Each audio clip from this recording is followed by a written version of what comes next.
Bien, el abogado penalista Carlos Caro está en comunicación con nosotros vía Skype. Queremos conversar con él sobre las responsabilidades de las personas, buen día, las responsabilidades de las personas que participan en estas fiestas, como la que acabamos de ver, la última intervención, y también, por supuesto, de lo ocurrido en el local Thomas, donde fue la tragedia el último sábado. Señor Caro, buen día. ¿Qué tal? Buenos días, ¿cómo está? Sí, ¿cuáles son las primeras responsabilidades que podríamos demarcar en el caso de los asistentes a estas fiestas? Las personas que incumplen no solamente la inmovilización social obligatoria a partir del toque de queda, sino la norma de participar en cualquier reunión social. Claro, para mí este es un caso complejo. Lamentablemente se repite un patrón, la informalidad como fuente de inseguridad y lamentables resultados. Y yo creo que el análisis debe darse en 5 niveles, ¿no? Hay un primer nivel que tiene que ver con los organizadores del evento, no necesariamente los propietarios del lugar, sino los organizadores del evento, empresarios, las personas que han recolectado el dinero, vendían la cerveza, etcétera. Ellos, desde mi punto de vista, tienen el primer nivel de responsabilidad y la imputación ahí debería ser por delito doloso, siguiendo el patrón de la Corte Suprema del caso Utopía, donde se estableció que cuando un empresario, un organizador de un evento, viola las más elementales reglas de seguridad, no hay licencias, toque de queda, estado de emergencia, no reglas anti-COVID, falta de medidas de seguridad en el local, entonces se hace responsable de los resultados graves que se puedan suscitar, en este caso de las muertes. Por lo tanto, creo que allí la imputación debe de ser por el delito de homicidio doloso, e incluso si se demostrara que acá ha habido una exposición con carácter general a un grupo de personas, como que seguramente lo ha habido, esto podría dar lugar a un delito mucho más grave, que es el delito de asesinato, cuya pena puede llegar hasta 35 años. O sea, no es un nivel leve, sino es el más alto de la responsabilidad, sería el primer nivel de responsabilidad. Correcto, y esto por una muerte como por 13 muertes que finalmente han sido las que se ha causado con esta irresponsabilidad. Claro, exactamente. Más allá del número de muertos, de lo que se trata es que esto obedece a un peligro general colectivo. No es como cuando yo le disparo a una sola persona y la mato, bueno, empieza y termina en él. Pero acá ha habido una puesta en peligro a un grupo de personas, de los cuales, como ya se conoce, ha habido un resultado lesivo, muerte de 13 personas. Correcto. Entonces, en primer lugar, y hasta 35 años para los organizadores. ¿Quiénes serían los organizadores? Los que finalmente, decía usted, cobran por las entradas, los que están dentro del local, los que contratan a la orquesta. ¿Quiénes están incluidos en ese grupo? Están incluidos los que, digamos, financian el evento, los que han participado en el cobro del mismo, en el expendio de la cerveza, los que han dejado entrar a estas personas, es decir, los que han organizado el evento, la fiesta en mención, ¿no? Correcto. Y ahí, desde luego, esto se conjuga en paralelo con otros 2 niveles de responsabilidad, que es la municipalidad y la policía. En el caso de la municipalidad, como se sabe, la municipalidad y la policía tienen deberes de fiscalización. Si ellos conocían de este local, es una hipótesis, no es nada afirmativo, si ellos conocían de este local y no hicieron nada para prevenir la fiesta, porque por ejemplo la fiesta se estaba promoviendo en redes, cosa que no se sabe, entonces si ellos han declinado este deber de fiscalizar, de evitar el evento, entonces ellos podrían incurrir en un delito como el de omisión de funciones, ¿no? Porque no han ejecutado los deberes de fiscalización que tenían a su cargo. Correcto, pero en ese punto, por ejemplo, el alcalde responde que él no sabía, que él tenía el teléfono celular abierto para cualquier vecino, que le podía decir si existía algún comportamiento ilegal como este, pero que él no recibió ningún aviso. Entonces, en ese caso, ¿qué sucede con las personas responsables por parte de la municipalidad o fiscalización? Claro, hay que considerar que el alcalde no puede estar en todo. Él es el jefe, digamos, de la comuna, pero hay un área de fiscalización y es ahí donde tenemos que analizar si el área de fiscalización ya había realizado alguna intervención previa, si habría habido alguna queja previa por parte de los vecinos o si el mismo día hubo algún reporte al área de fiscalización del cual hicieron caso omiso, ¿no? Entonces, eso es algo que todavía se tiene que investigar, pero no a nivel necesariamente del alcalde, sino a nivel del área de fiscalización. ¿Y en ese caso hay responsabilidad penal? Podría haber responsabilidad penal porque ha habido acá eventualmente, como reitero, hipotéticamente, por lo menos un hecho de omisión de funciones, ¿no? Por no haber ejecutado la fiscalización correspondiente y, como digo, es el mismo precedente que se ha seguido en otros procesos como el de Mesa Redonda o como el caso Utopía o como el caso Nicolini, etcétera. Es decir, por ejemplo, el abastecimiento de bebidas alcohólicas que claramente había en este local, ¿tendría que haber sido controlado también por fiscalización, por la municipalidad? ¿Ellos tendrían que haber sabido que funcionaba este local? ¿Ese supuesto tendríamos que interpretarlo de esa forma? Digamos que el tema se tiene que ver en conjunto, ¿no? Porque no solamente el expendio de licor, sino tiene que ver en primer término con la organización del evento, ¿no? El tema del licor le añade un agravante, si se quiere ver, pero el tema central está en haber gestado la reunión, ¿no?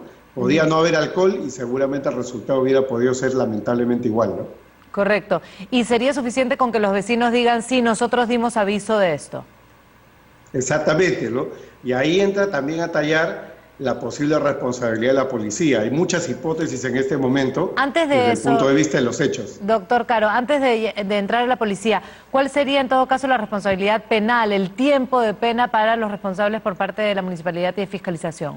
En el caso de fiscalización o omisión de funciones, es un delito bastante menor. La pena máxima prevista en la ley es 2 años, ¿no?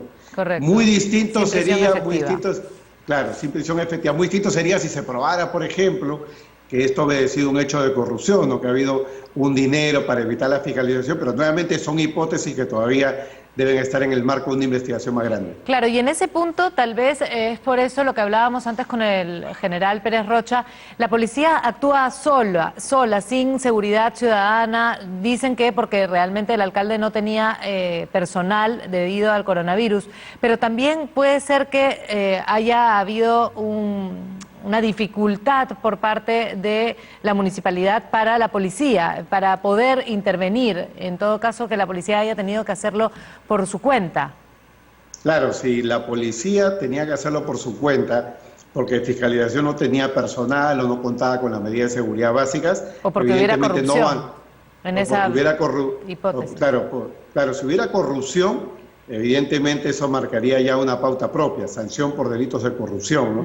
Pero si la omisión se dio porque no tenían capacidad operacional, sí, allí lamentablemente no puede haber responsabilidad penal. Todos los delitos de omisión del Código Penal tienen como punto de partida la capacidad de cumplir el deber. De acuerdo. Si no la tenían, porque no tenían personal, entonces no hay responsabilidad.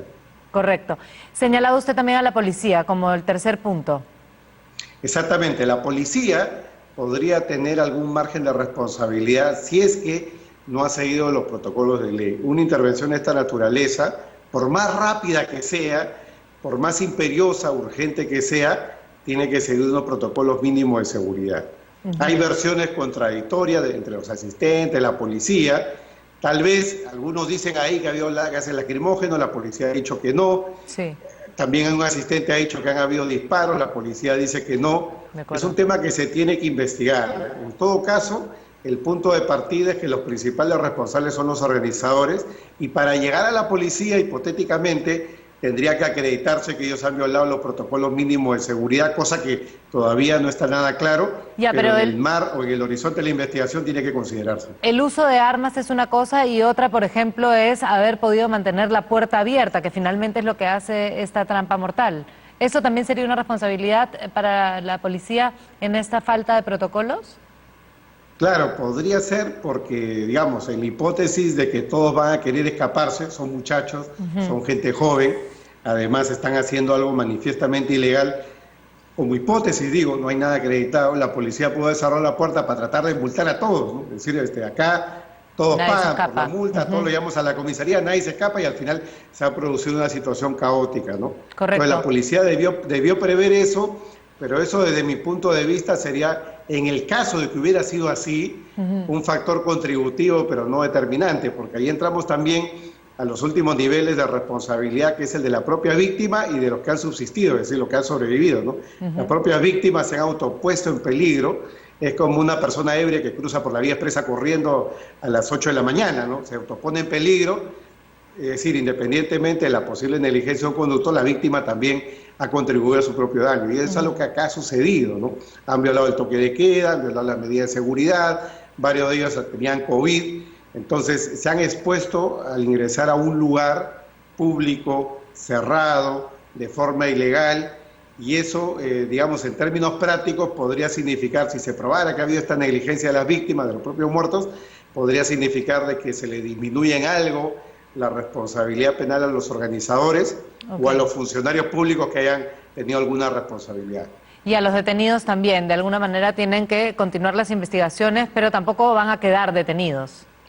Sí, en el caso de los detenidos, ellos han incumplido, digamos, tienen básicamente responsabilidades administrativas. Para sancionarlos penalmente va a ser muy difícil, porque acá se convierte en esto de una suerte de fuente ovejuna, ¿no?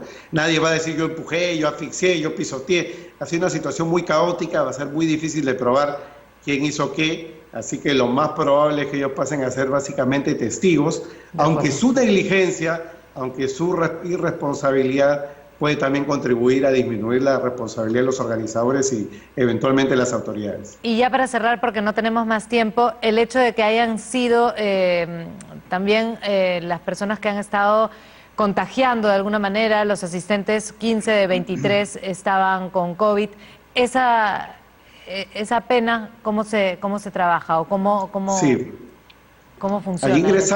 Allí ingresamos al ámbito de los delitos contra la salud pública, ¿no? Sí. Hay un delito del artículo 292 que sanciona el solo hecho de violar las normas sanitarias, y hay otro delito del 289 que sanciona la propagación de enfermedades. Si alguno de ellos ya sabía o estaba diagnosticado con COVID, pese a lo cual fue a esa reunión, cometería el delito del 289 de propagación de enfermedades, pero todos en general han cometido el delito del 292 porque han violado las normas sanitarias. Y en ese punto se les da una infracción. Es una multa. En ese punto podría haber una sanción más bien de naturaleza penal, aunque la pena es una pena que no implica carcelería. De acuerdo. Muy bien, doctor Carlos Caro, muchas gracias por participar. Muchas gracias. De 6 a 9. Buen día.